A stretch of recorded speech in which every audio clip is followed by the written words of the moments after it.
Hey everybody, this is Perch. Welcome to Friday, and I've got with me right here, this is Kona Brewing Company. So it's beer again, unusual for me, but this Big Wave Golden Ale, it's a little light, but Kona Brewing Company, the beer of choice.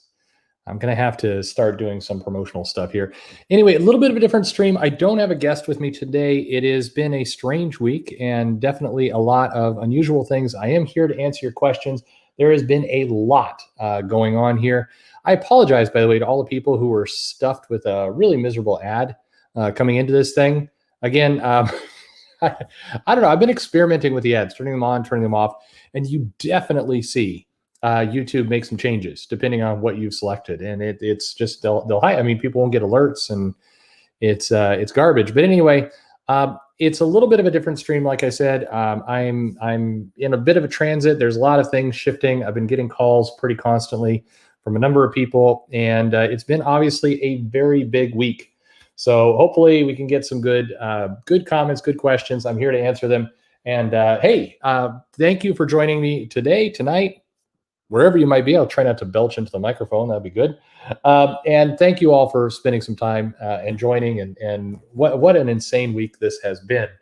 I mean, it's, as I've said on the videos and other places, we have seen quite a shift in the market. And I think that this shift has been going on for a decent amount of time. The news is catching up to us now. But if you can take a step back, you look at Kevin Feige coming in to kind of manage things, you look at Dan Didio's replacement. One thing that I think is incredibly true, and hello to Germany, by the way. One thing that I think is true is that DC has done a much poorer job in some cases of hiding their hand. I think the leaks that have come out have been a little bit more porous out of DC. And so we're seeing more of this news. But I think, make no mistake about it, a lot is going on behind the scenes at Marvel as well. I would suspect many of these same things are in progress. It just dawned on me here, this powered by StreamYard. I need to just pay the fee to get rid of this thing. I hate all this promotion. So anyway, let me answer some questions. I've got some things to bring to kind of keep everybody up to speed. Anthony Lombardi says, right out the gate, one of the subscribers answered this for me, but I want to clarify, is Books of Magic ending on issue 23? My understanding was yes. Now, I think that there is, I think there's more going on there, and I think that overall the Sandman universe and some of those things still need to play out. But my understanding was that it was ending. I'll be honest, I do not remember if it was issue 23, but my understanding is that it is ending. So it is. It seems like it's coming to an end. That's what I've heard, at least. But hello from the deep south, wherever you happen to be joining tonight. I hope you have something nice and cool to drink if it's hot. And yeah, let's get into everything that's going on. So I've got a couple things to just push out here. So let me do that. So in terms of the news, canceled.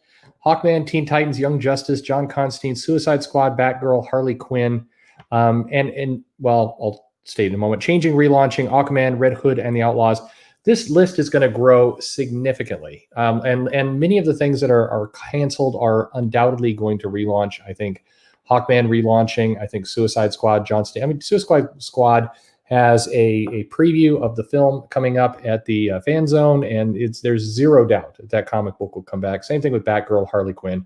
So it's definitely going to return, and all the rest. But it is, this is kind of the news as we see it. In about 2-3 weeks time, I expect this list to be double or triple. Now, we'll get to this in a minute, but I think that what we heard coming, so if we take a jump backward, we heard in January, February, when Didio was exited, there was a lot of comments about how they were going to change up the line, they were going to increase death metal, they were going to make some of these adjustments, and this was going to basically change the lineup quite a bit. And we've seen the previews. We see that in February, there's a big change that happens, and this is the new DC, whatever it happens to look like.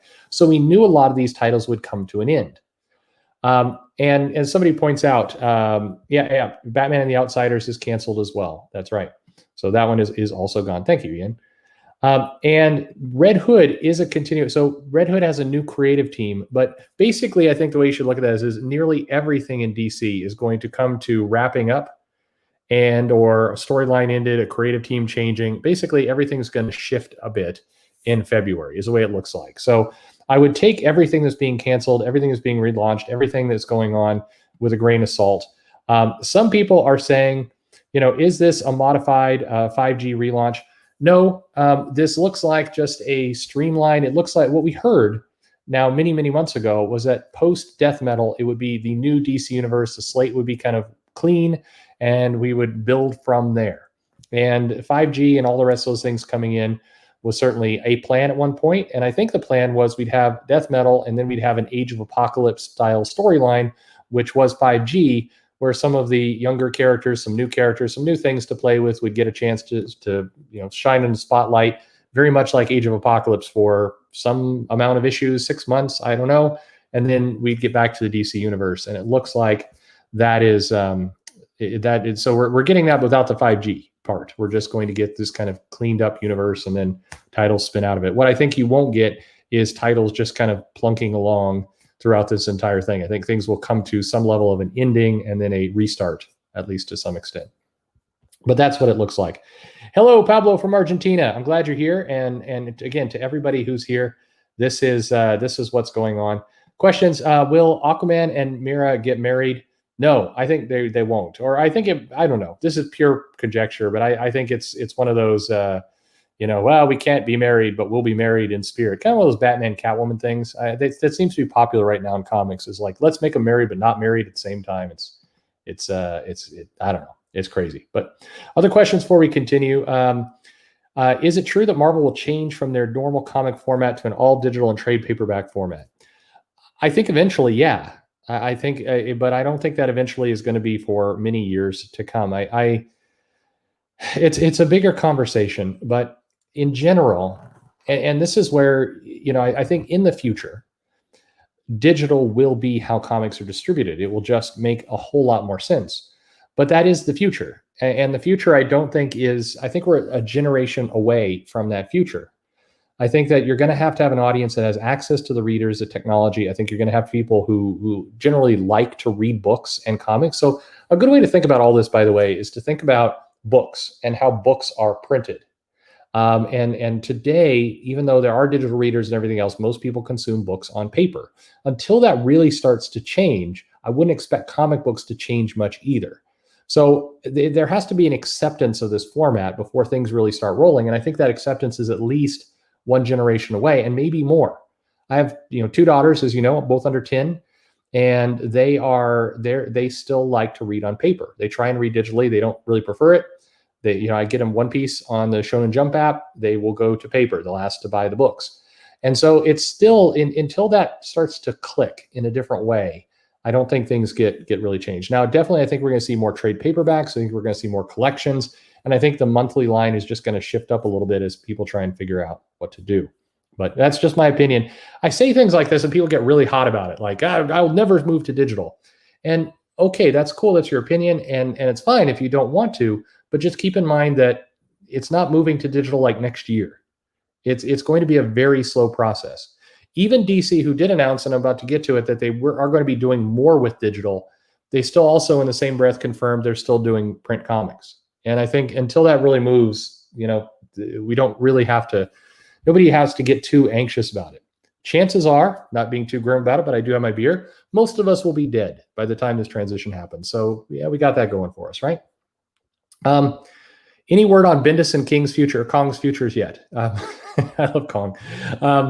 No, but the strong rumor, and I've heard a lot from people, so I want to be cautious about what I say here. There is truth to this rumor that contracts are being looked at. I guess that's the best way to put it. And some of these people have exclusive contracts. They have agreements that go beyond just normal page rates. So you have yourself some level of exclusive agreement that gives you some base or benefits beyond what a regular writer gets. And those are going to be carefully evaluated, particularly if you're not pulling in big numbers, which definitely is the truth with at least one of those names. So anyway, there you go. Robert says, I was told that Lobdell was going to end at 52, but truncated. Do you think this person is going to go beyond 52? No, I think they're going to do 2 issues to reach the original ending. Or I think there's going to be 2 more issues or 3 more issues. I think they're going to kind of limp into February, and then things are going to be changed. I'm going to be honest, in my own personal gut feeling, I'd be surprised if Red Hood and the Outlaws continues in the new run of comics. I may be wrong about that, but I'd be surprised.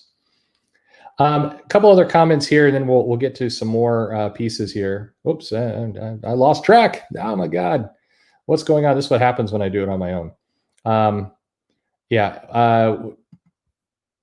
We went from a bloodbath to an implosion a couple days. Yeah, I mean the rhetoric and the hysterics are pretty tight on this, and it's hard to say when people lose their jobs. I don't want to describe it as hysterics and nothing to see here, because people lost their jobs. Obviously, it is a big change. However, as far as I can tell in tracing the origin of bloodbath, it really came from one person, and it was leaked around, and then other people started using that, and everybody likes sensational news because sensational news pays the bills, it gives the clicks. And I think that it's interesting to watch this stuff go. And I did a video on that. I don't think it's published yet, but in it I talked about one of DC's biggest flaws is they just do not get ahead of the news. They allow leaks, people inside to leak out, and they don't have control over what's going on. And as a result, they let other entities, in some cases, clickbait news sites and others, carry the message. And when those other groups are carrying the message, they of course are going to do it in a more dramatic, hysterical fashion. And I think that's like Larry is saying here, if it bleeds, it leads. And that is where things are going. So it's not that these things aren't dramatic. It's just that DC, more than Marvel. So here's an area where Marvel, as much as I've harassed them for their bad marketing and other things, they do a much better job with DC. They are adept at in some cases, keeping their mouth shut. And I do think that the main leaker for DC was Andy Curry, is my belief, and he is not with the company anymore. So maybe things change a little bit, but we will see. It's a very weird time for sure. We got a couple comments here. I wish they would relaunch things with their historical numbering. God, me too. I don't think the argument that people are going to come in and just be baited by a #1 issue. I don't think it's true. I just don't. I think that that's a bit of a myth, and I think people who count on that are misleading themselves to some extent. That's my belief. But that's kind of the problem. Hey, here's a question: where do you see things a year from now when the dust settles on the industry chaos? Still dusty, or will things be a bit clearer for the industry? Will be like, I think it'll be clear enough. I think that. I think DC, and we're going to get to that in a second, I think they're going to trim their line about 20-25%. I think they're going to put more effort into cross-media, digital, and attachments and working corporate synergies with the other groups in Warner Media. That's what Jim Lee's being told, and that's what the message of the day is going to be. I think they're going to have a more coherent young adult strategy where they're going to put books into the market. I mean, I'm sure not a lot of people in the chat right now probably are all into Faith, the book that is out in Target and Walmart and places right now, the YA kind of faith novel. But it's telling that Valiant is got a book like that and getting into the market and being a little bit more successful with these efforts than the big two. So I do think you're going to see DC chase that pretty aggressively. That's the right place for them to be. But I think that Marvel, like I said, is going to go through this. They're going through it now. And I think that that's going to become really apparent toward the start of the year. Historically, Disney, their fiscal year is in October. I think October 1st is the first day of their new fiscal year. And I would absolutely expect some things to limp along until October 1st. And I would expect a pretty bumpy winter in old Marvel. That's in fact, I could pretty much throw a dart at the board and say second week of November, kind of 1 or 2 weeks before Thanksgiving, we're going to have Marvel apocalypse. I mark it down. That's my belief. Anyways, a lot of other comments here. Do I think the collectible aspect of the hobby will disappear totally? No, I don't think it will disappear totally. I do think it will change. I think that we're going to, much like the vinyl market and other places, I think that it's going to settle into its niche. And I think that the big companies and the indies, others are going to kind of get their butts into gear and figure out different ways to reach a market. And that's what it feels like, at any rate. There's some more questions here, but let me throw out some things. Jim Lee gave a little interview. So let's take a look at what he said here. First and foremost, because there's so much comment. Oops, I need to get rid of that comment. There we go. So many comments out there answering the question of AT&T wants DC to keep publishing comics. Jim Lee, and granted, he couldn't really say anything else, but emphatically, absolutely, 100%, it is still the cornerstone of everything we do. The need for storytelling, updating the mythology is vital to what we do. I think that a lot of people were giving bold predictions that DC Comics would cease to exist by January of 2021. Obviously Jerry Conway made some tweets about it, and he got jumped over by everybody to that whole war was going on between the two. But yeah, I think DC still publishes comics. I absolutely do. I do think they trim the line, and I think we get some answers to that. So another quote that he went into: "We'll be looking at reducing the size of the slate, but it's about looking at everything and looking at the bottom 20%, 25% of the line that wasn't breaking even or was losing money."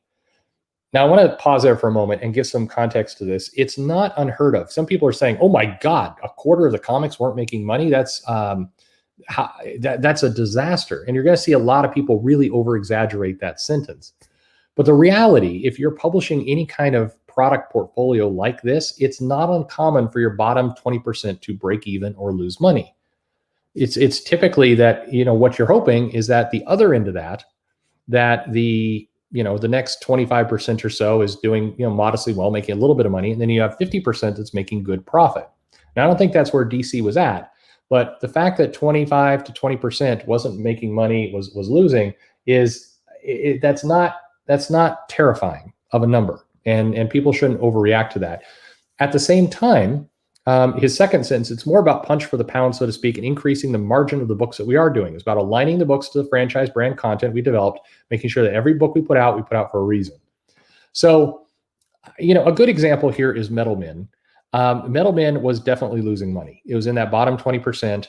It didn't make really a lot of sense to other parts of the line. There wasn't corporate synergy that could be obtained there. It wasn't doing much of anything in terms of increasing the line. And so what reading between the lines of Jim Lee's statement here is that, look, we're going to be focusing on the books that make money. We're going to make sure they're safe, strong, secure.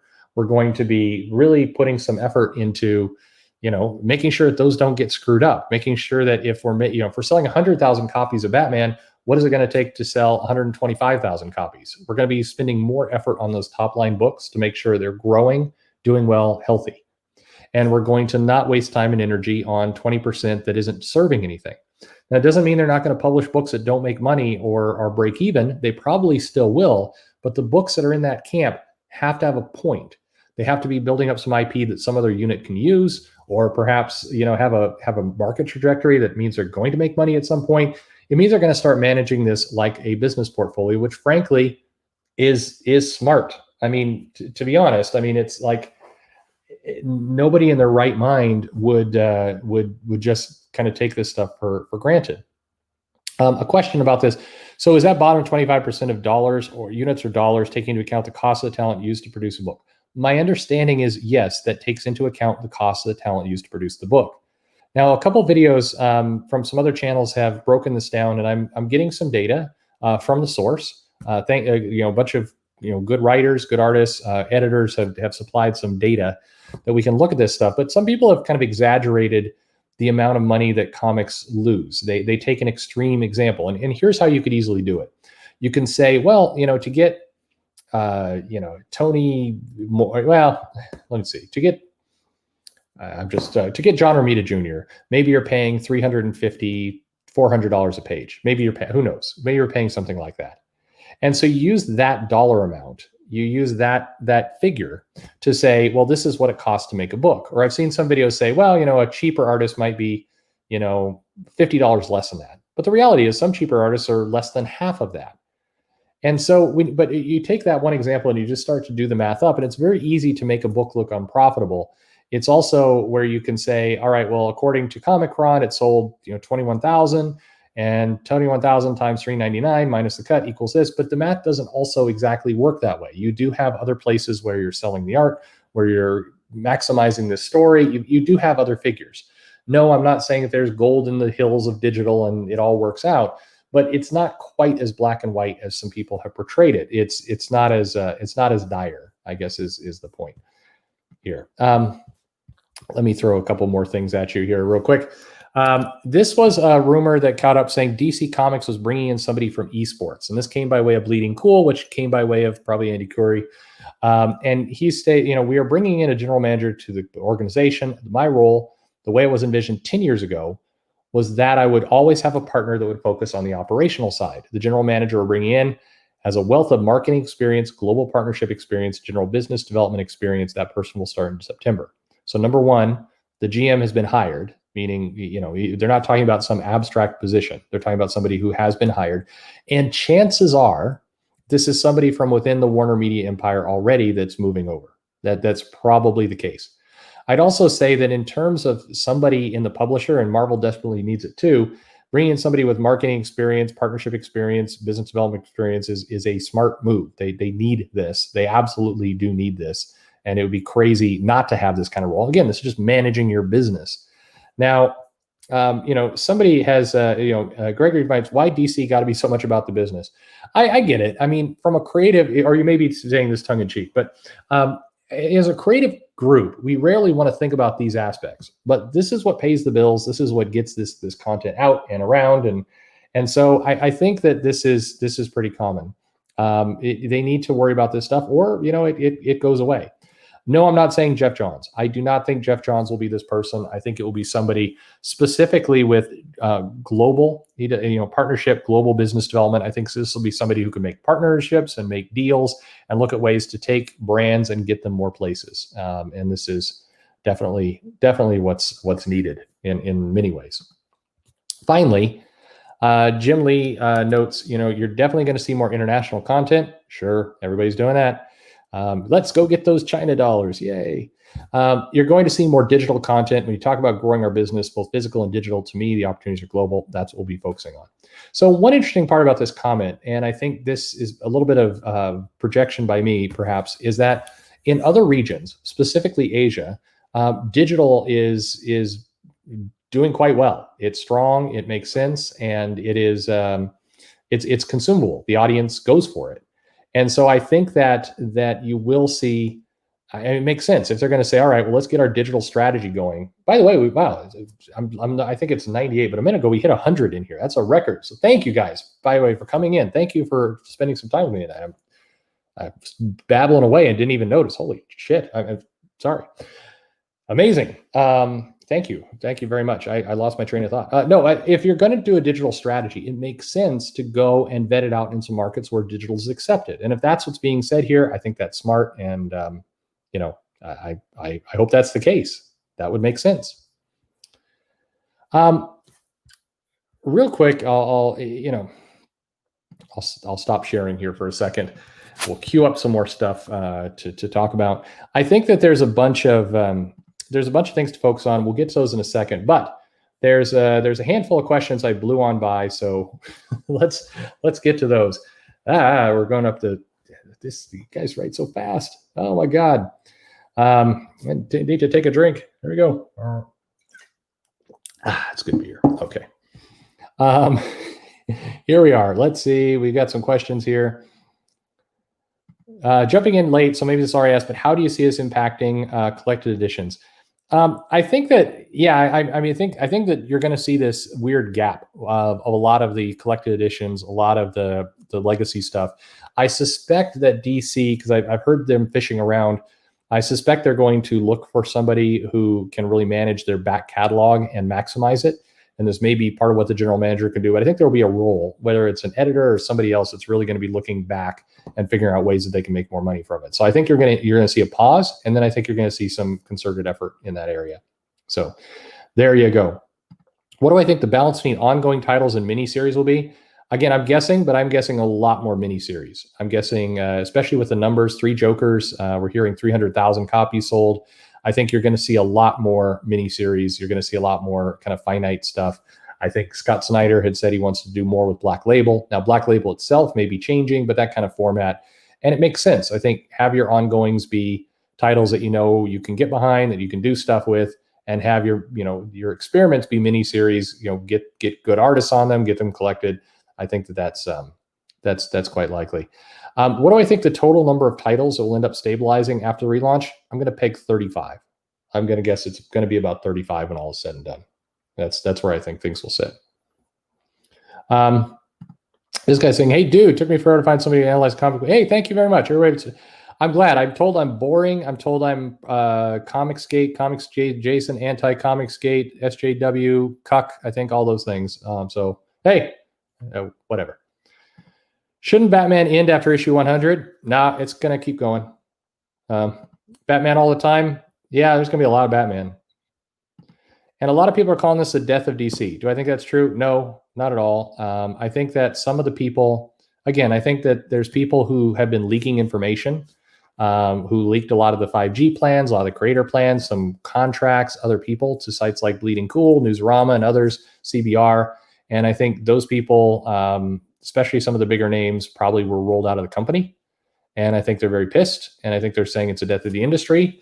And I think for a lot of creators, it's a very unstabilizing moment. Now, so keep one thing in mind here. I think that many people in this comic industry have not faced what it's like to work for a corporate overlord like a Disney or an AT&T. And even the people at Marvel who've been working arguably for Disney for some time, the mouse tends to keep away from their business.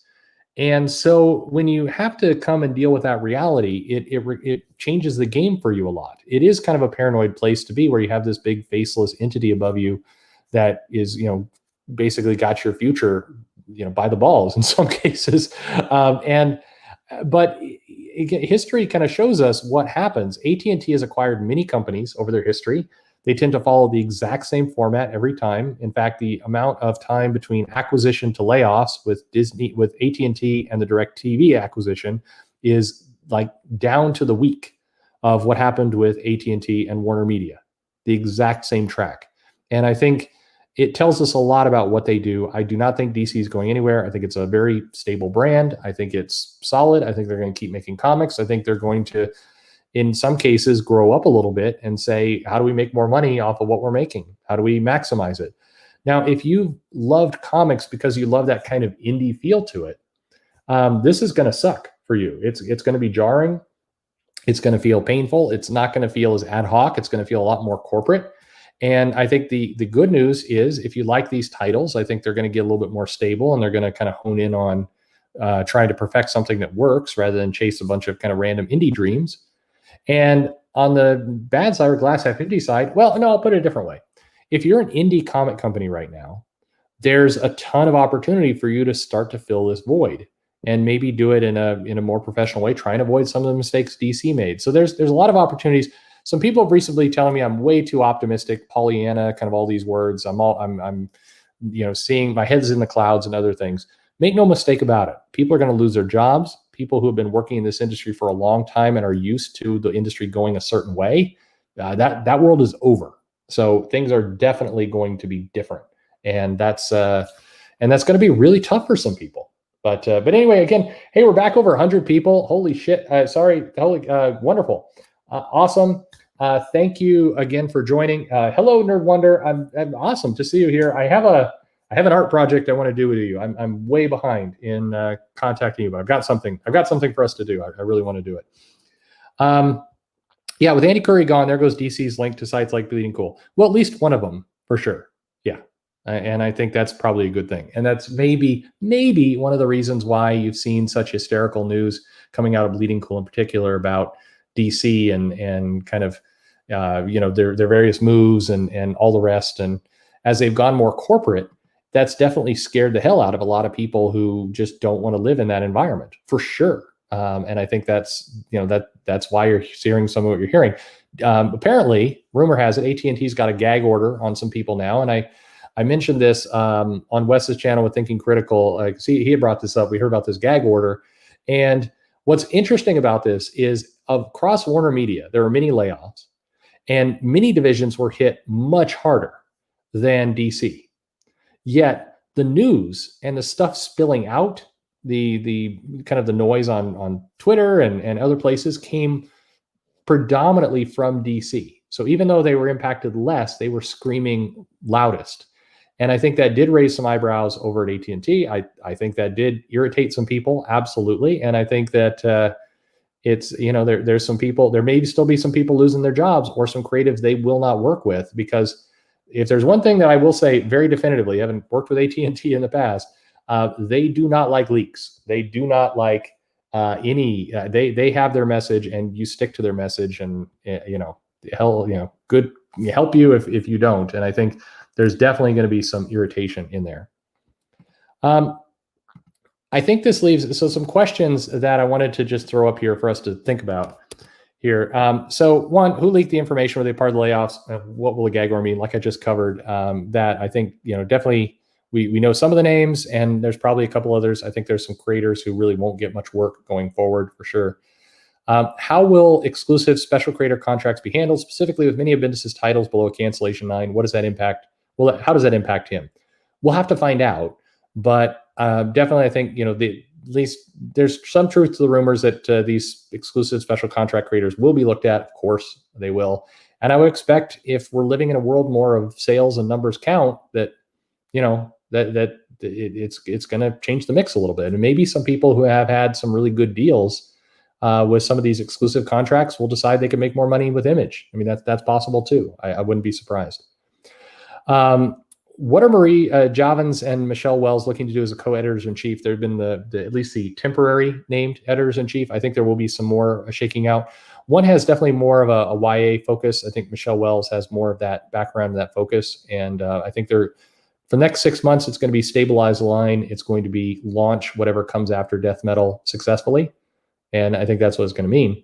And then is Marvel next? And the answer is yeah.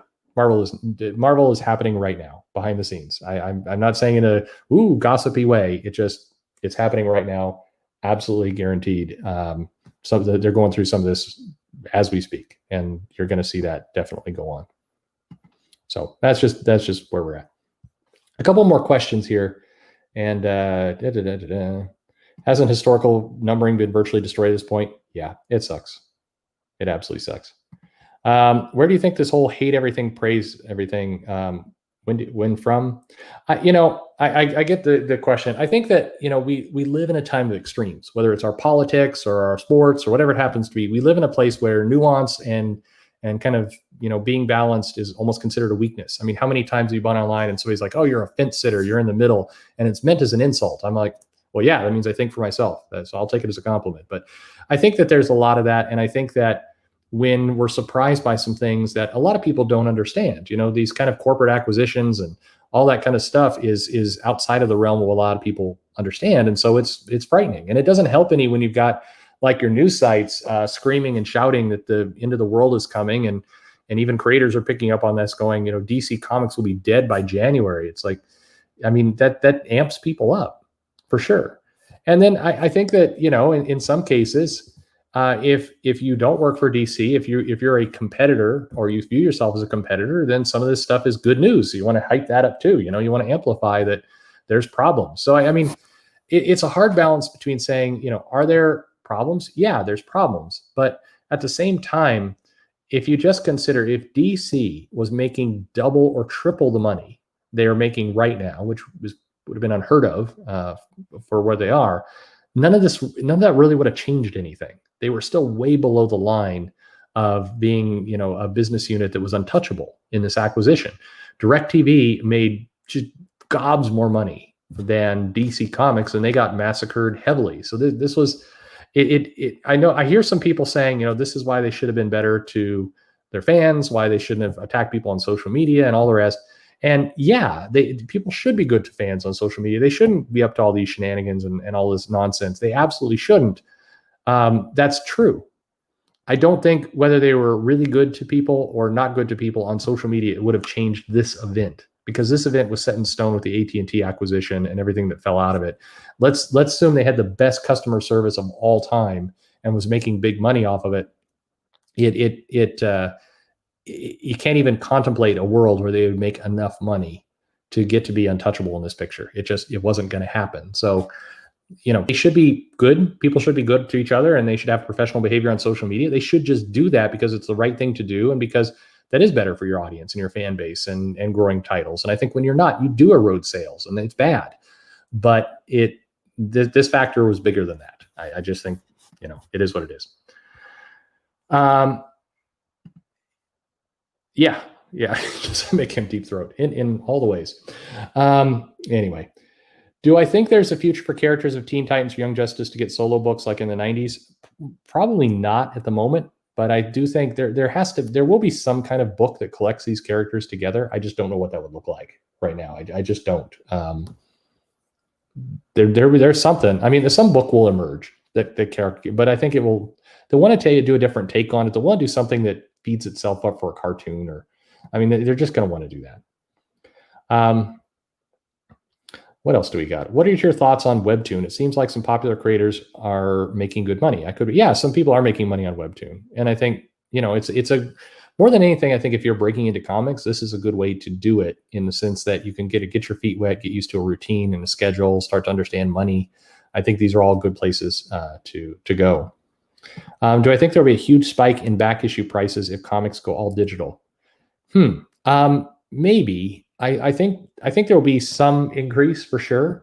And I think you're just going to see the market just contract further, especially if it goes digital too quickly. But again, I don't think all digital is happening. It will not happen before 2035. How's that? I think it will be quite a while. Am I Don Quixote or Sancho Panza? Probably Panza. Yeah, I chase a lot of windmills, though. That's for sure. What do you see in the future of small publishers? I think so. Here's an interesting question, because I think that small publishers have a great opportunity. However, I think that opportunity is going to have to be in finding their own way. I don't think that a lot of small publishers set themselves up and they try and mimic Marvel and DC, and I think that is very much a losing proposition at this point. I think if you're trying to mimic the big two, you're at such a disadvantage, because those big two, they've got all this IP and this history to fall back on. So, I mean, it's like, put it this way, I use this analogy. If DC decided tomorrow, we're not publishing Batman for 1 year, we're just going to stop publishing Batman comics, screw it. They'd lose money. That'd be a dumb thing to do. But if a year later they started publishing Batman again, a lot of people would come back and they'd buy Batman, and it would do just fine. If a small indie publisher, that's what they've obtained as a big publisher. They've obtained this almost bulletproof aura about them, that they can just kind of do what they want. And in a sense, I said that too quickly, but small publishers try to become Marvel or DC, you're fighting such an uphill battle, because they have a bunch of advantages that you don't have. So I think the future of small publishers has to be, stop fighting their battle, start fighting a completely new battle, start finding different markets. I hear small publishers say, my dream is to open up the newsstand again. That's a dumb dream. I mean, I'm sorry. I mean, it would be great if the newsstand appeared, but for comics, it's a different newsstand. It's not the newsstand of the 80s. That market is very different. So rather than chase the big two, you got to have your own thing. I do think that there's a wonderful opportunity for some small publishers. I'll also say that a lot of big creators who are maybe not the best sellers or not proven successes at the big two are going to want to try and get work at the indies, and they're going to discover that a lot of the indies have also moved to are you going to make us money model, and they're going to find themselves needing to make some changes. I think that's another thing in our near future. With the trimming of the physical line, do you expect DC to expand digital and or graphic novels? Yep, Jim Lee said so, and absolutely. On my way, okay. So is that bottom 25%? Oh, we talked about this. I don't know what I'm now all over the place. There's so many people in the chat. It's amazing. All right. What editor can bring Vertigo back? Neil Gaiman could decide he's an editor and bring it back. He could probably do it. Other than that, I mean, there are some people out there, but Vertigo as a concept is probably one that the market doesn't fully understand, and they're just going to stick to properties. I think any kind of imprint like a Vertigo or a Black Label or Wonder Comics or any of that stuff probably makes less sense in the future. If you're AT&T, DC, you just don't want to have to explain to the mass market. Now, the only exception to that may be if they're trying to designate between all ages and maybe mature. And that's where I can see Black Label surviving as a brand, but I think that's it. I think that I don't think the other stuff will. And I think Vertigo may come back at some point, but probably it's going to need to be put to rest for a while. That's just what it is. Let's see. So not good selling series will change trade paperback, and the big series like Spider-Man, Batman, Venom gone, stay in the role. Yeah. Mostly I think this is true. I think that's kind of where it's that. Perch, I like you, but it's that old canard. We'll make up our losses with volume. Oh, this is from an earlier comment. Yeah, no, for sure. Is DC looking to expand its animation wing? Yes and no. So from what I've heard from several reliable sources, I mean, they're just looking to connect in more with the other departments at Warner. media that do animation. And so I think we will get more animation out of DC, but it's going to be happening in a different way. Congrats on 5K subscribers. Yeah, no kidding. I don't know what happened, but it's like this month, in the last 4 weeks, it's like people figured out that I've got a channel, and they started subscribing. So it's amazing. It's growing really fast. I have no idea why, but I'm just, like I said, I'm legit humbled and thankful. Every time I see that number go up, I'm like, wow, somebody likes me. It's so sweet. I mean it. Anyway. But what else we got to do? Well, DC. Whoa! And now the chat just decided to scroll up for no apparent reason, and I lost so much. Oh my god! You guys are all right. Will DC pander to China or trying to avoid that? Yeah, they're going to pander. I'm going to just answer questions faster. Yes, they're going to pander for China. Very sure. Was it Wonder Woman 84 variant the last straw? No, this was in the works before that. It's funny to think about, but no. And in fact, the timing, a lot of this stuff, people are saying, well, look, we saw all the cancellations today. This is definitely a result of the layoffs on Monday. No, it's not. These stories had been planned to end in advance. It's not like, this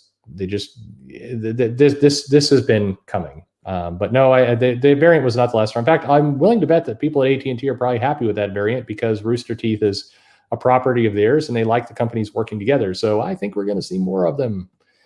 Anyway, yeah, smash that like button. Hooray. Hey, the couple guys who claim they like to downvote everything haven't shown up yet. So thank you for all the likes. I do find it, by the way, I mean, the video is getting hit either way. So like somebody's like, I subscribe to your channel so I can downvote everything. It's like, cool, you subscribed. Thanks. I don't know. Wouldn't you know it? People are hyper focusing on Jim Lee's inclusive and diverse characters, part of everything else he says. Yeah. So Jim Lee in his interview said, we're going to be making sure we do inclusive and diverse characters. In 2020, when we work for a major corporation like AT&T, you're going to say things like this. Yeah. And I'm sure they will look to bring in some new markets. But what I also think they'll do is try and make sure they stick. And frankly, I think some inclusive and diverse characters that are actually done well and handled well and marketed properly and are not just tossed out and forced to be consumed is a good plan. I mean, great. More diverse characters is a good plan. I would just like to see them actually, make it and not just be tossed out and just like, it was like the Naomi marketing. Naomi wasn't a terrible title, but it was like that comic comes out and it's like, this is the character you're going to love. And it's like, whoa, slow down. I mean, maybe let's read the comic first, but I just hate that. Like, we've created this, now you consume it, you bastard. And that's just, yikes. I'm a glass half full. I'm a glass half empty. The glass is empty. No, it's not empty. And by the way, I am definitely a glass half empty person. For those people who know me in real life, they sometimes see the comments on the videos and they're like, wow, you seem very optimistic. The way I'm described in real life is he is borderline depressive and always negative.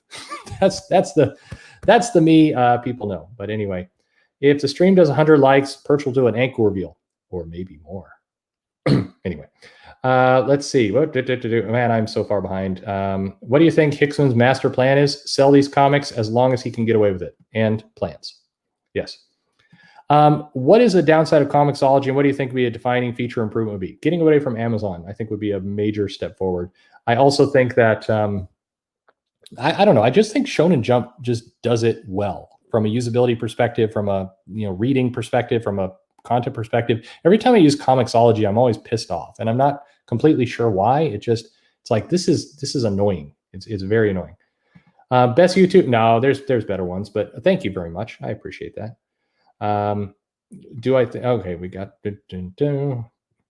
Liefeld said they're dismantling DC. True? Nope. I mean, no. Were they leaking for the sake of leaking, or do you think it was because they thought what they were leaking was so horrid that the readers need to be warned? No, I think they were, I think there's buddies at Bleeding Cool. I think several of them used to write for Bleeding Cool, and I think, and other places.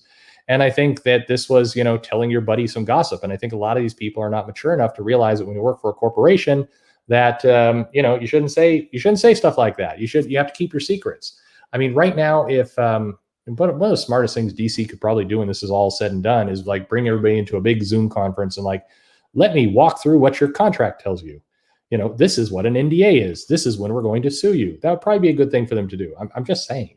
I'm just saying.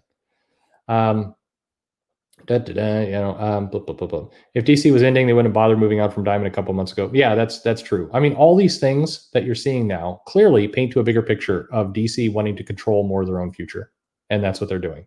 They're separating themselves from the rest of the comic industry because they want to grow and evolve it and not be tied to a bunch of other yokels. And that's what they're doing. And that's good and bad. Some of the output will be good. Some of the bad will be, DC was propping up some things in the comic industry that a lot of us were depending on. And so that's going to make people have to struggle. So it's good news, bad news, but yeah, that's where we are. Hello. Okay. Balanced. Oh my goodness. I'm trying, let's see. I'm now going as fast as I can with this and trying to talk. Will the weekly digital comics be cheaper than $3.99? Okay. I've got some breaking news for you here.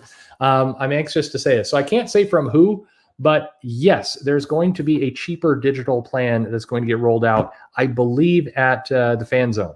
So stay tuned. But I've heard from multiple places, and then many times, maybe if it doesn't come out, then we'll say. But basically, yes, there's going to be a different plan. I don't know if they're still going to sell some things at $3.99, but I hear a different plan. Here is, hey, Brett Booth. Hey, Brett Booth. The guy who, put him on X-Men, please. Jesus, put him on X-Men. And I think Jim Lee would win that fight easily. I think it would not be. I would trust CB for a restaurant recommendation. No, that's not a shot. I think he knows his food, but Jim Lee would win that fight. But Brett, I would love to interview you again. I've got some new questions for you. And also I'm going to fly to you with a face mask, and I'm going to bring beer is what I'm going to do. Nobody called me Pollyanna. I think they were called a Polly. Yeah, probably so. Probably so. What is the difference between an optimist and a pessimist? Let's see. An optimist expects that the best thing will work out, and a pessimist expects that the worst thing will work out. I'm going to go with that. Will the most popular comic series like Batman or Venom stay in the normal comic book form? I think I asked. Sorry, I see, because I'm so late, people are asking the questions twice because they don't get to them. So anyway, there we go. I'm glad to see Brett Booth is super busy. By the way, if you want, I don't know if Brett Booth is doing this, but if you want some incredible art, I don't know if he's doing commissions on it, but man, I mean, if you should, and plus he delivers on what you pay him to do, is what I hear. So. Sounds sad that that's the bar, but man, you should pay him to do some art. He does some amazing stuff. Marvel has no choice but to trim, no cut out mini titles. Expect the X-Men. I don't think they'll start with the X-Men comics, but yeah, I mean that trimming is coming. Yeah, I mean it has to. It has to. We got a lot of things. Thankfully, Brett Booth showing up distracted a lot of people, so now they're talking to him. So that's good. Could the Marvel cuts result in the Silver Surfer being sold back to DC? Yeah, absolutely. So as many of you know, this is a little bit of comic trivia here that, there was kind of a poker bet or some kind of bad deal. And DC actually sold the Silver Surfer to Marvel. And that's how Marvel got the Silver Surfer. It was originally a DC character.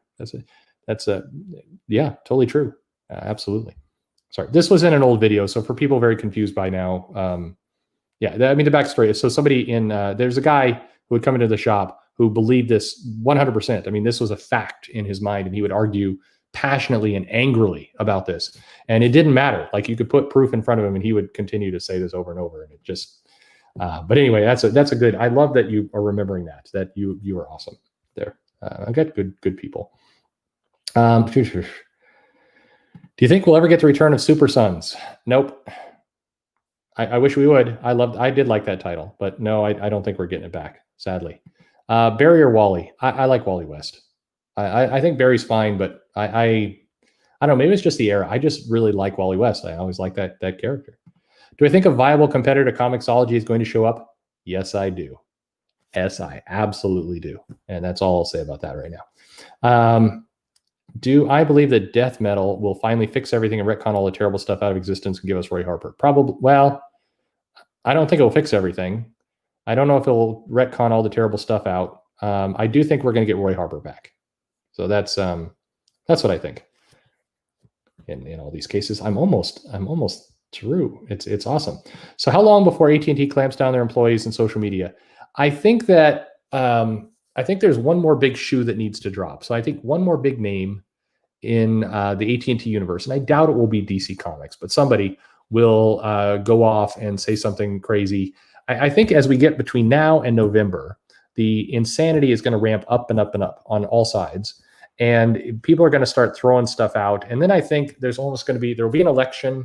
And then whatever happens after that election, I think there'll be a moment where people take a step back and be like, what are we doing? Like, how do we get here? Like, our pants are off and things are on fire. How did this happen? And then I think there's going to be this rebuilding where people are like, okay, all right, we let it go too far. Let's calm it on down. And I think that will happen with either candidate. Now, if Biden gets elected, I think it will happen a little faster because I think the pro-Trump people, as much as they're portrayed as crazy and everything else, I don't think they have the desire to really go and completely unload on people on social media. Whereas I think Trump wins, I think there's going to be this massive surge of crazy people really mad about that event. Either way, it will be ugly. And then I think people will take a deep breath and be like, all right, let's just chill out a little bit. So that's what I think. But I think that event will cause AT&T and Disney and others to be like, all right, fun's over. If you say more, you're getting fired. And I think that's definitely coming for sure. Marie Evans edited Snyder's Justice League. I was not impressed. Cause for concern. No, I don't think so. I think Evans is a solid editor. I think there's a difference between did you like the story or did you like the editing. I wouldn't be too worried there. Oh my God! And why does this do this? So the chat it just decides to jump. So I'm gonna miss a ton of stuff. Yeah, this is my nightmare right here. right here is my absolute nightmare. Anyway, how mad am I for real at CB for his pseudonym thing? Not mad. I mean, no. In fact, I think it's a bit of, I joke, but I'm not mad about it. I will say this.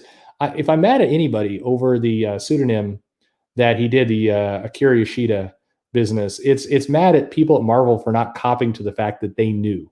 So I did feel bad for CB because this went down and this alias he used got exposed. And people at Marvel were like, oh my, yeah, well, we don't want to say anything about that. Whereas somebody should have stepped up and be like, yep, we thought this was a good idea at the time. Lots of people were using pseudonyms in the 90s and kind of 2000s. And, you know, we were encouraging it in a lot of cases. I think there's some gutless behavior here of just people who they knew what was going on. This right here is a massive question here. What are some of the favorite all-time comic book storylines? I'll that's another stream, my friend. I will get into that, but I don't know. I think it's like I don't know. It's a bigger conversation. So I hate to defer, but I'd spend the next hour talking about that, which would be fun, I suppose. All right. So this keeps jumping. I'm just going to have to just start at the bottom here.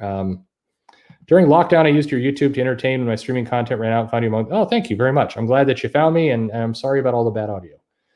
What do I think about on the major continuity gaps as Blackest Night, Final Crisis during Death Metal?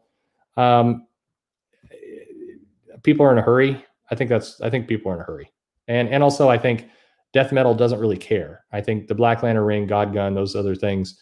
I think that I mean this is a kind of pop culture event is what's going on with Death Metal. So those kinds of little continuity things are, you know, they're just nobody really cares. When did we get into politics? We got in and got out. So there we go. We delicately stepped in and now we're back out again, which is great. The only thing that will save comic book showers is a liquor license. Well, yes and no. So yeah, a lot of the comic shop owners would drink. That's what's going on. Dale A. I thought I am a tech guy. No. What's going on here is my view of what's happening of the chat comes into StreamYard. I'm not looking at what you're looking at. And what happens is I hover over the comments and then I wait till the next one comes in. But every now and then the StreamYard's like, screw it. And then it just jumps everything to the bottom. And then I have to scroll back up and find my place again. It's super annoying. But yes, I know that the audio stream, like right now, if I'm saying fuck, you guys haven't heard it yet, but you'll hear it in like 20 seconds or so, and then you'll be on the chat like, oh, he's cursing. It's fun. But anyway, that's what's going on. Anyway, what is happening? Ben Templesmith. I'm blown away. Crap, I didn't. Yeah, I've got to go back up here. Ben Templesmith, you're awesome. There's all these amazing people that are finding. I read your quote. I didn't even pay attention to the name, which is ridiculous on my part. Hey, I'm sorry. You are amazing. I think some great people here coming in, and I know there's some people who are lurking because I'm getting these messages in Twitter DM from some creators who say they're in here and not saying anything, and I don't blame you, but we all love you. We all love you. The comics, you guys in comics. I'm off my game now. I'm gonna take a drink of beer and get myself back on this thing again. That's nice. Thoughts on the quality of death metal? It is. It's fun for what it is. I think if you go into that expecting kind of a fun, not heavily continuity, kind of wacky adventure, Last Night on Earth type adventure, then you're probably having a good time. If you're coming into it, because some of the hype, not by Snyder, mind you, but some of the hype was like, this is going to be, 2019's Watchmen. And if you're expecting that kind of story, you're probably pretty pissed. So I think the quality varies depending on what you decided you're coming in for. It is a shame because the backdrop of all this other stuff's really kind of, distracting. But if you're a comic fan right now and you generally like Batman, having Joker War and death metal going on simultaneously, I mean, you've got a good slate of comics out. So it's not bad. I would also kill for a good Wildcats book with Brett Booth art. I mean it with all sincerity. Him being here or not, I'd kill for a lot of Brett Booth art on anything. To be honest, I think his art's really, really cool. Things were much easier when there were 10 followers. Yeah, no kidding. But what happened here? What do I think about Superboy Prime coming back? Sure. We'll see how he's used. I kind of like the way they wrapped it up. So I am really pissed at Metal because Snyder's craftsmanship is really bad compared to what he can do with something like Black Mirror. I think it's a difference. So I'm not going to land this analogy really well, but consider this, everybody. So you have something like you have the Michael Bay movie, right? And when you go to that movie, you see a bunch of explosions and stuff getting blown up. And the Transformers look like they put a bunch of bolts and things into a bag filled with water and they shook it up. And that's kind of what it looks like when they transform. And that's a Michael Bay summer blockbuster movie. And that's kind of what I think, death metal and this stuff looks like. Now, I like David Lynch. I like a lot of creators like that. And that's a very different kind of movie. That's a movie that doesn't make a lot of money, but I enjoy it.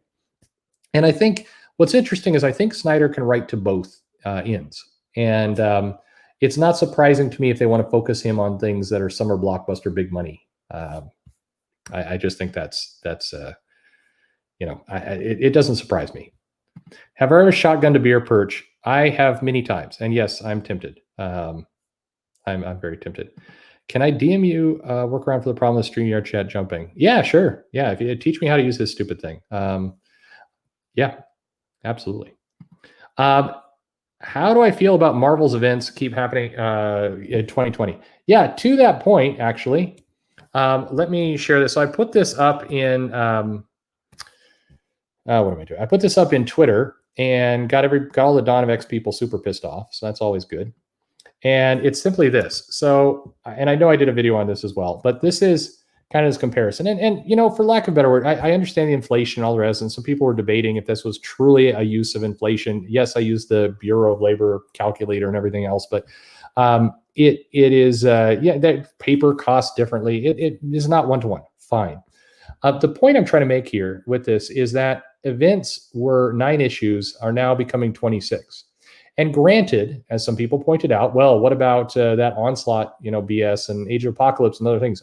Those things were too long too. Like this is too much. This was Extinction Agenda. I think we can go over here to Fall of the Mutants. I love Fall of the Mutants. I wasn't as fond of Extinction Agenda. I know it's popular with a lot of people, but Fall of the Mutants, I mean, man, you got Silvestri, you got Walter Simonson, you got Blevins. I think you got 3 powerful little stories there. That X Factor arc in there was some amazing comics, kind of the Temptation of Death and all that stuff, and New Mutants. I mean, I'm a sucker for the Doug Ramsey Rain romance, and I was like, spoilers, he gets killed, and I don't know if that's a spoiler from 1988 at this point, but this is kind of example. You just had to have a few issues, and now you've got just so many. And even so, another way to put this, which I want to do, is House of X Powers of 10, which a lot of people liked, right? It helped revitalize the X-Men line. That was 12 issues. And that was huge, biggest moment in X-Men history. Big status quo changing event. And now 26, here's the first crossover, and we're to 26. That's more than double the House of X Powers of 10 thing that got this going. Now, granted, I know this is not meant to be a straightforward analogy. I know that. I'm just saying, as a consumer, as somebody who's putting money out, you're buying into a storyline, or you're buying into something to kick stuff off, and you get this line ride crossover. And maybe I'm hammering a little bit too much on this, because it is not like this is crossovers of old where you could read some of the issues. These things are all chapters. So if you buy only the ones you like, you're going to get like chapter number 3, and then 7, and 12, and 11. You're just going to get this mishmash of stuff. You really are kind of signing on to buy everything. Now, I don't think everybody needs to, but it's just, to me, it just feels like too much. At a time when the industry is hurting, events, whatever they might be, line things that are more than $100 to be all in is just a hard sell for people. It's just tough. And that's the only point I'm making here. It's like I insulted the Poison Ivy Stan group there. It just, people got so pissed off. But it's just a lot, I guess is my point there. It's a lot of comics to have to get somebody to consume. So how do I feel about the events that are happening in 2020? There's too many of them. Jesus, there's too many of them. Anyway, does Jeff Johns continue to write for DC? Yeah, I don't think much. Honestly, I don't think he's going to be doing too much. It's a lot. He's got other things to do. Do I believe Bendis on Legion of Superheroes are numbered? Yeah, I think Legion of Superheroes is not catching as a title. It just needs to it needs to hurry up, or something is missing. What do I think about the oversized hardcovers? Do I think we'll get more now? I like them, and I do think we'll get more. Yeah, I definitely think. Bendis is coming. Bendis is going. Yeah, maybe. We'll see. Definitely some people hate Bendis. That's for sure. I'm seeing if I've got some other questions here. Here we go. Real quick. Will Bendis's failed Superman grow in stature over time akin to Kirby's Fourth World? No, I don't think so. I think that no, I don't think so. I think that his Superman there's something off about his Superman. Maybe it's the timing, maybe it's kind of the take on it, maybe it's just not what people want out of the character. There's something about his Superman that just feels a little bit too, deconstructed, or there's just something about a Superman that just doesn't seem to catch. And when I say that, everybody's got a personal taste. There's some people that like it, some people that don't, but his Superman it's not, from a mass market perspective, people aren't just like, man, this is the hot book I got to read. It's just that it's not getting that buzz. Lots of things are. When Flash Forward came out, limited series, there were people who would come in and say, I've got to pick this up. This is important. Or Joker War with Batman. This is important. There's even that the Wonder Woman, the limited series that was going on. It had that kind of buzz. Like, this is an important book. I should buy it. And Bendis' Superman it doesn't have that buzz, and I don't know why, but it does not. What do I think Hickman's master plan is? I mentioned this earlier. I think so here's what I would do. I don't know what his master plan is. At some point, I lost the plot of kind of where I think it's going, because I thought I knew and then I didn't. What I would do is I would go through this 10 of Swords, a lot of fighting, and maybe the X-Men are victorious, or maybe even you move on in and you do that A versus X2 crossover that you really want to do, and you have this big fight, and the X-Men are there, and they're kind of, are they villains, are they heroes, or on their own little island, everything else. And then I have like the camera, if this is a movie, the camera pans down deep below Krakoa into some kind of prison, and in the prison are the X-Men, are all these original mutants. And when they come to the island thinking they're here for a good time, they get swallowed up through the portal and they get dumped in this prison. They get cloned by Sinister, and the people running around are not the real ones. And Moira is down there, and maybe she's doing it to try and save the mutants. I don't know, but anyway, they're in a desperate place. They've got to escape, and so it leads to a clones versus the real humans and kind of the bloody aftermath. And that's how I would have it all go down. That's what I would do. But that's just me. I would like to see that. I guess. Anyway, that's what I would see. I don't think that's what will happen. To be clear, but am I hyped for King in Black? Yeah, sort of. I mean, I think I'd be more hyped from it if I wasn't getting Empire and Ten of Swords and the Avengers Phoenix and all this stuff. I feel kind of a little exhausted, and I think the challenge is this idea of like this big monumental threat is coming to Earth and it could blow it up. I mean, we're in the midst with Empire of a big monumental threat coming to Earth and it's going to blow everything up. So it's got to find a way to hook me, I think, in here's something new that you're going to get. I do think Cates and Stegman will probably do a decent job, and I think it'll be a fun event to read, but I actually think King in Black will feel a lot like Death Metal. It'll be like a summer Michael Bay movie. It'll be that kind of, big and action and blasts and explosions and things, but I just don't know that it will be a storyline I'll remember, but I hope so. I mean, hell, I mean, why not? Do you think the events of Doomsday Clock have been ignored? No, I think that will show up in Death Metal. I think that's coming. I definitely think it will come. Who would write a good Superman? Mark Waid. Probably right. I mean, Mark Waid does seem to get the character, to be honest. I know that will blow people's minds up again, but he does seem to get Superman better than others. I don't know why, but he does. What else do we got? Oh, I finally got a downvote. That's cool. It was probably the Mark Waid comment. I don't know. Do I like Venom? Yeah, I like Venom. I do. I thought that was good. How many total books do I think King in Black will be? I mean, it's going to be more than 30. I think let's see. I'll guess 35 again. I'll guess another 35 number. I think it'll be probably, oh, wait a minute. No, I'm going to go just south of 50. We'll go 45 books. I think that's how many total, the crossover and everything. I think that's what it's going to be. That's what it's going to be.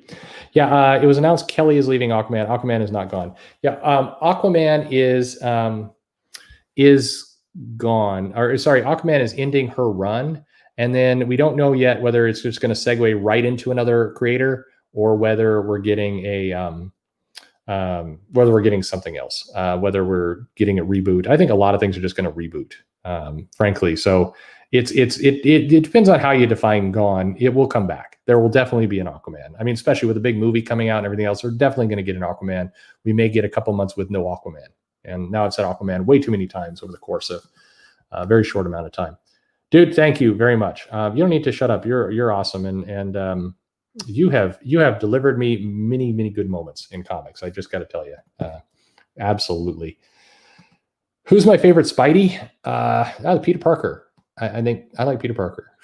You know what funny thing? If Marvel wanted to print some money, and it sounds so cliche, and I know everybody knows where I'm going with this, but literally if Marvel rolled out hey, here is a 5-issue limited series, and we're charging $25 a copy for each issue, and we're going to undo one more day. Everybody buys that. I mean, it would sell. I'm sorry. What's weird is that you still talk to people at Marvel and like, yeah, the real fans, they don't want that. They like the new status quo. It's like, no, stop saying that. You can, you want to make a lot of money, undo one more day. You can charge Marvel prices. You can Marvel it up, and you can make tons of money. I think so. That's. Do I feel Valiant had fallen in quality? I'm not sure about quality, but I feel like it lost its way at some point. It's they have some titles and they do some different things, but it feels like I feel this way for a lot of comic companies, and I just wish they'd hire some good marketing people. I did a video about this as well. I think it's coming up, of like, who's the evangelist for comics now? Love him or hate him, Stan Lee would come out and be like, hey there, true believers, you're gonna love what's coming out. It's, he would do that kind of pitch. And even though it was cheesy at times, you got kind of this like, hey, here's somebody excited about comics. And there doesn't seem to be that person out there right now. It's like, who's the person that is really, that is really the marketing person? I think, Valiant, so many companies, like if you get somebody out there who just like go out and be like, I am excited about comics. Here's why I am hyped for it. Let's go. I think it would go such a long way for so many, many, many companies. That's what I think anyway. See, look at this right here. He'd pay $100 per issue for that, for the undoing of One More Day. I'm just telling you, Marvel, you print money right there. Just call it. What do you care at this point? Why not? I mean, are you preserving anything by keeping that One More Day? I mean, what are you winning there? I mean, hell, undo One More Day, have them be married again, and then reveal that she's cheating with Norman Osborn. I mean, do whatever you want. Look, literally, just undo. I don't want to give them ideas, but anyway. Sorry, Jerry. Oh yes. Aquaman reboot. We call it a refund. Yes, absolutely. What do they mean with relaunch new series? A new number one? I don't know. I don't know if we're going to get new number ones, legacy numberings. Hey, here's Doc, and Doc is a fucking surprise wedding, and I'm at the barbecue after. Well, good. Have some ribs. Enjoy your barbecue, and come on and let's talk X-Men at some point. That would be very, very good. I am going to wrap up, by the way, in about 15 minutes. Just so you say, I'm juggling a couple things. I do have a call here relatively soon, but that is what's going on. Who is stronger with prep time, Batman or Doctor Doom? I mean, if Doom goes all magic, that's going to be tough. But Batman can probably outdo him. I think Batman probably has that one there. How are things going with my shop? So bad news. Things are going bad in the sense that I don't have clarity on when to open, and I made a decision basically this week. It was a hard decision to just stop trying for the rest of the year. So I'm not going to try to launch this thing until 2021. It is impossible from a business climate up here to launch a new business. This has nothing to do with DC, with the announcements, with comics. I still have a lot of faith in that. But part of my shop and part of the value that I was going to bring in, and yes, this doxes me pretty good, is that I'm going to teach, not myself, but I'm going to have art classes in the shop. I'm going to set it up. I had parents who are going to come in, drop off the kids, do an hour art lesson. It's very popular in the area where I'm at to have these kinds of programs. And this was a big part of the value chain that I wanted to provide and had been working very hard to set up. Now, obviously, in a COVID world, that falls completely apart. That was a big part of my business model, on top of which kind of 101 messes. So I am calling it a day, and I will be back in 2021. I'm going to focus on comics and this super secret project I have going on and a couple other things, try and help some people out in the industry who have asked for some help. And that's what I'm going to do. And it sucks, but I cannot get a reliable business going. So I have the choice of basically going in the hole about 150 grand, or cutting my losses, giving up about 8 to 10 grand, and coming back at it in the beginning of 2021. Hopefully COVID is not stupid and we're in good shape. So that's where I'm at. It sucks. And it kills me a little bit inside, but it's just nonsense. Sorry. Yeah, I meant to do an update on that earlier, but it blows. Can somebody bring back Jim Shooter? I don't know if Jim Shooter, I would be curious how it would be a good analysis. Could Jim Shooter do today what he did back in the 80s? I don't know that the climate is Jim Shooter friendly today. And I mean, I just don't know that he'd have the same impact. But, somebody should try, I think. Somebody should absolutely try. One More Day was undone already. Spidey and MJ are an item again. Yeah, no, they are an item, but by undoing it, I mean all the way undoing it, not just a little bit. Are you talking about Brett on X-Men? Well, yeah, I'm always talking about Brett X-Men. It would be awesome. Ethan Van Sciver is comics' new Carnival Barker, doing it better than anyone right now. Well, yes and no. I mean, he definitely hypes his projects. He's got his channel. He's got a following and everything else. But I'm talking about somebody more broadly that could encompass more than just, a corner of the projects. I'm talking about more of somebody who could go a little bit higher to all comics. Van Sciver, again, love him or hate him, but he definitely has he has people who love him and he has people who hate him. I guess that's the best way to put it. And I think that we need somebody a little bit more apolitical. I don't mean that in the politics sense. I just mean can cross boundaries and and that is needed. But he again, some people absolutely despise him. But if you despise Van Sciver, I do think you would be wise to examine and dissect how he does his marketing for his books, not the other stuff, not the trolling and the kind of crazy shit on his channel and all that stuff, but the way he's marketing and promoting his titles is a blueprint, no matter what your politics or persuasion or whatever it is. I mean, he's out there talking about his book. I think that's what everybody should do. I'm just saying. So if you haven't read East of West, everybody should read East of West. That would be very good. People should do that. Well, invite me for your first signing when you open. Hell yes, I will, Sean Gordon Murphy, and you are awesome, and I've got something for you as well. So, again, I've got some amazing people that come in here and just really great people to that help support the channel and give me great content and just I'm hoping I'm giving something back to you guys. I'm hoping that it's entertaining, or there's value, or there's information or something out there. Because it shouldn't be one way. I hope you're getting some good stuff out there, because I get so much from all of you, whoever you are, reading the comments. I will tell you, I sit there and I read the comments. I have a great time. I share the ones that aren't filthy with my daughter. One of these live streams here, by the way, I'm going to do it with my daughter, who turned 10, and she's excited to tell you all the things she's interested in and embarrass the hell out of me. And that's happening. Yes, my shop will have a late night bar. Yeah, absolutely. Any fandom programming? Yeah, I'll cover it for sure. Whoops. I'm sorry to hear. Aren't you worried about defunding the police? That's Seattle. So keep in mind that's Seattle. There's no way in hell I would open a store in Seattle. There are other things that are going on. So yeah, I should try and interview Shooter. Sure, I'd love to. Yeah. And once again,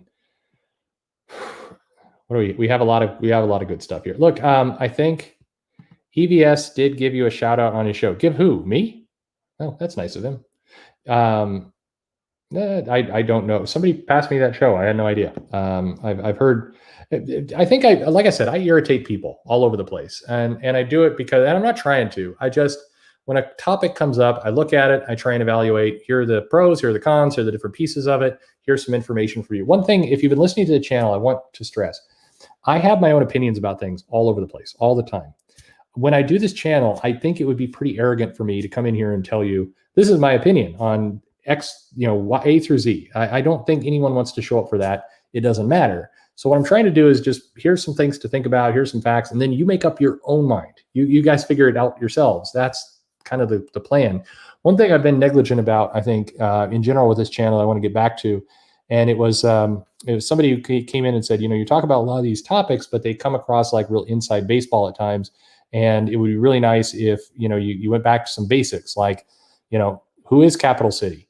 What does distribution mean? Like, how do comics get from point A to point B? What is this stuff? What does an inker do? Some of that stuff. So I'm going to try and put more of those videos in of like, here's what these things do. And I'm hoping to get some good people who can come in and help contribute and explain kind of some of what they do. I think that would be really great. I do have a story, again, a video that's coming up. I'm talking about, creators who have flaked on me, and I get to exercise some demons. So maybe that one is kind of a cathartic video, but I do name names. People are always saying, you should name names.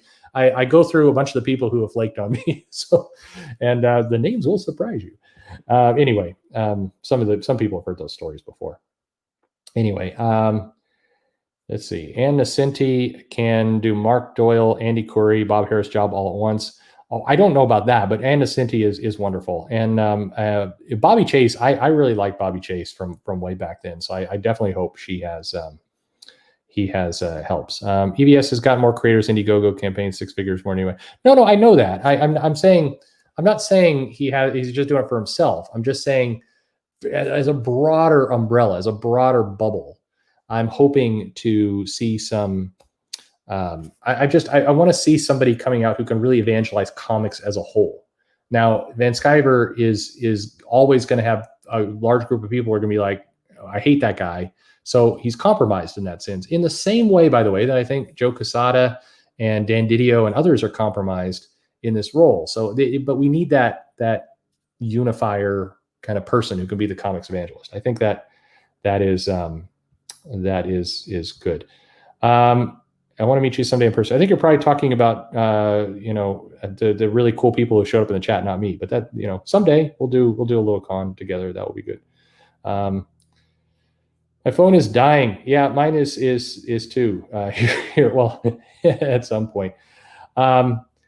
Let's see. But Perch promotes his books. People need to relax. It seems like there's some arguments. Shooter was really nice when I met him. I bought him drinks in exchange for asking a bunch of questions. Yeah, I mean, Shooter is interesting because I think there's a reality and a myth. So there's this myth that Shooter can kind of come in and like a drill sergeant just whip everything into shape. And I think the business climate wasn't really like that back then in the 80s. I think that's a bit of an exaggeration. But I also think that the climate was just so much different. I think if you came in there with that same attitude today, you'd be rolled almost immediately. So that's, I think, the myth. But the truth is that, he is a nice guy. He does have some good ideas. And I think he's got a lot to share. One of the really confusing parts to me about comics, I'm just going to be honest here, is that there's a lot of people who, worked in this industry when it was a lot harder. And what I mean by a lot harder is, didn't have some of the mechanisms operationally that you have today. And they've got really good input, good advice. They have good suggestions on how to do things. And there's this real reluctance to tap them for information. Like, I'm trying to think, I talked, and this goes back a ways, but I talked to Denny O'Neil, and I just was asking him some questions about, operationally kind of how parts of the business worked. I remember he made a comment of like, hey, nobody asked me questions like this. I'm like, shit, really? Like, I mean, yikes. Like that is, I don't know, that just absolutely blows me away. Do I think DC Comics does way too many events? No, I think DC Comics is pretty okay. I am so balanced how I irritate people. It's because I'm balanced. I try. I also don't do videos when I'm pissed off. That's just, what I do. I feel like I'm missing a bunch of things. There's a lot of good comments here. Yeah, what Perch is doing, trying to be even keeled while many comics are running to extremes, thankless job. It is a thankless job. And you were wise to tap out. And I think, last night when I was dealing with the, Dawn of X people getting all pissy, and what was weird is one of them was an editor for some small comic line, and they're getting like real hostile, like about it. And I'm like, hey, I don't have a dog in this hunt. I mean, literally, that seems like a lot of comics to me. There used to be 9 comics an event. Now there's 26. 26 seems like more than 9. If you're happy to buy in the 26, more power to you. I'm just saying, as somebody who sells comics, that's too many. That's going to be a hard sell just to get things going. Just tough. I am too looking forward to plot holes, but I want to see Sean Gordon Murphy on all kinds of things. I want to see Murphy on here's what I want to see. I want to see this would never happen. I'd love to see Sean Gordon Murphy on like X-Men book number 1 and Brett Booth on X-Men book number 2, and just have a year of that. That would be like, let's give us another House of X, Powers of 10 with those two as the 2 rotating artists. Like, give me that. I would be all over that. All over that. Hey, I'm going to wrap this up in about 5 minutes. I'm going to go in. I'm going to have a second beer. I'm going to see what my daughters have destroyed in the house. My daughters want me to post some art that they have done, so I will do that. They're trying to do a lot of cool art, and there's some good stuff out there. But I want to kind of ask some last questions if anybody has them. I will do my best. Thank you all for the praise. You guys are saying way nicer things than I deserve, for sure. And you guys are very kind. I'm trying my best. It's like being in a comic shop, having these conversations, especially now when we're at home and we can't have these conversations. This is the output. So this is where we go. This is how we'll do it. And I'm just really grateful for everybody for the great ideas and suggestions. I'm terrible with answering some of the emails and all the rest, so I need to definitely get on that more. But mostly, I'm just really thankful for everything here. And right now, we're in a time of a lot of uncertainty. There's a lot of things moving around, but just try and, as much as you can, disconnect from the news of the day and take the big picture perspective. A lot of people are putting out good work. There's a definite need, a hunger, and a desire for comics and entertainment that's not going away. There will be some shuffling around. We have a lot to learn about what AT&T is going to do based on their past, so we can kind of see and predict that. I do think quote unquote, the worst is over at DC to some extent. I do think they're going to continue with their core titles. I think they're going to continue with things like White Knight and others. I feel reasonably confident predicting that. And I think that you're just going to see DC take a more serious, more corporate approach to making sure that the titles are well managed, well organized, that they're maximizing the dollars out of it. That, you know, so I'll give you an example since Murphy was here, and Ben Templesmith and Brett Booth. I mean, these are some people who create really good work. So if you take a look at Flash Forward, you take a look at White Knight. I mean, something like White Knight would sell really well over in Europe. Is it being marketed there? Not really, not in a major way. Are distribution channels being found there? No. Would Flash Forward work in Japan? Hell yes, it would work in Japan. Booth's style works really well in that environment. And he is, even the little bits that I've seen over there, he's a superstar over there. So you're going to see DC try and make better use of their properties. We're seeing the sausage getting made with DC. A lot of the sausage is getting made behind a curtain over at Marvel right now, but some of that stuff's going to come out. And it's probably going to be ugly. But keep your head. Try to take a pause before you react too much, and we'll get all through alls together. We definitely, I absolutely love comics. I love comics from whoever's making them, doing them, producing them. I do. Some comics I like, some comics I don't like, but comics as a whole, it's a good thing. And this is a great place for us to be. Great hobby, great people. And I understand there's a lot of conflict and people getting pissed and this group and that group. And, you got CG and Neo CG and red and black CG and anti CG. And it's all these different units going at each other. At the end of the day, we are all aligned by comics. And while some of the behavior and the noise and the spamming and the trolling, all that stuff is nonsense and shitty, we still at least can come back to comics. And that is, that's something at least that gives me a lot of optimism. So anyway, I'm going to have this beer. Listen, thank you everyone for showing up, especially everyone for showing up. Thank you. Love that you took some time with me tonight, and I'll try and keep entertaining you. If you have any good ideas, please keep bringing them by. I'm just going to shotgun this beer now. Thanks a lot, everybody. Have yourself a great weekend.